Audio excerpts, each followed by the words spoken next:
Attention les amis, ça y est, c'est reparti, la guerre des box est relancée. Bouygues Telecom dégaine sa Miami.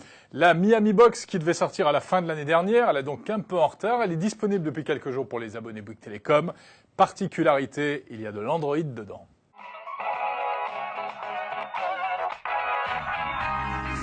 Alors, petit tour du propriétaire, bien sûr, son look, beaucoup plus petite qu'une box traditionnelle, hein, Jérôme. Là, on se retrouve avec une petite box carrée. Bah oui, on dirait presque la taille d'un lecteur de CD. Vous savez, les lecteurs de CD, on s'en souvient. Lecteur de CD, ouais, dans les années 80. Ça, c'était bien. Voilà.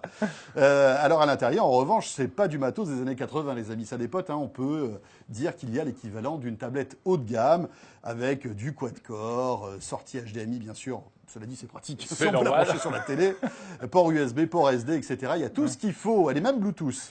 Exactement. Alors, les particularités, surtout au niveau des usages, eh bien, c'est que cette box essaye de concentrer toutes les sources vidéo. Donc, on peut regarder la télé, ce qui est la moindre des choses.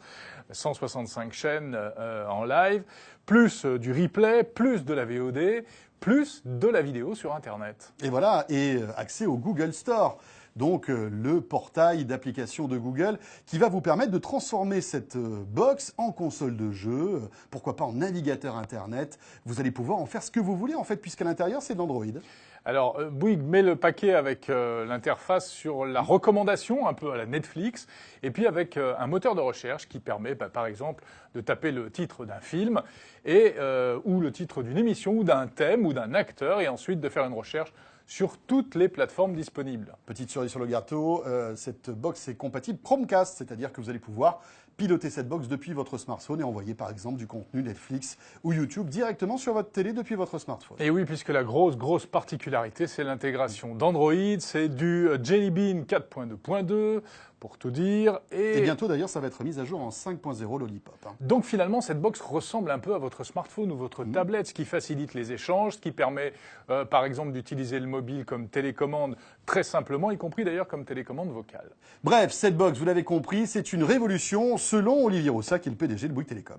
C'est une révolution dans le monde des box qui est de même nature que celle qu'on a connue lorsqu'on est passé au smartphone Android Apple et qu'on venait des OS propriétaires des fabricants de téléphones. On a maintenant une box qui embarque un OS Android, et parce qu'elle embarque un OS Android, c'est une box qui va pouvoir capter la totalité de l'innovation des millions de développeurs Android qui existent dans le monde et qui vont nous permettre d'avoir des features supplémentaires en permanence, qui donnent du confort, qui donnent des services supplémentaires pour les clients. Et nous avons fait un mariage dans lequel, si vous êtes par exemple sur la chaîne TF1, les applications qui apparaîtront sur le côté de l'écran quand vous souhaitez des applications sont des applications qui sont du monde TF1. Nous avons avec France 2 les applications du monde France 2, et c'est un travail qu'on a fait avec les chaînes qui était très attentive au fait que ce soit l'occasion pour elles de mettre des choses supplémentaires autour de leur programme et pas des choses qui viennent remplacer le contenu de leur programme. Donc c'est un mariage entre le web et les télévisions dans lequel on satisfait les chaînes et on satisfait le web en la présence de Google. Voilà donc pour cette Miami Box qui arrive, qui est disponible, mais qui ne remplace pas la B-Box actuelle, d'ailleurs, qui va rester au catalogue de Bouygues. Ouais, quand vous en avez deux à la maison, ça fait les deux box à Miami. Il fallait qu'il la fasse. Alors pourquoi Bouygues Telecom se met à Android dans ses box? Eh bien, ouais. tout simplement pour des raisons économiques déjà, hein, Jérôme. Ça coûte moins cher de fabriquer une box puisqu'à l'intérieur, on a l'équivalent d'un smartphone, alors qu'une box développée par les opérateurs, c'était tout de suite plusieurs centaines d'euros, donc des économies pour Bouygues Telecom qui en a bien besoin en ce moment. Oui, mais ça fait un petit peu entrer le loup dans la bergerie. Et surtout, oui. C'est Google qui grignote un peu plus de place dans nos salons et peut-être à terme au détriment des opérateurs. C'est pour ça que d'ailleurs certains n'en veulent pas. Et par exemple, du côté de chez Free, pas question de mettre de l'Android dans la Freebox. Voilà. Est-ce que les autres opérateurs vont céder aux sirènes de Google pour la box de la maison, qui, on va le dire, hein, c'est vrai, l'endroit stratégique sous la télévision? On va suivre ça de près en cette année 2015.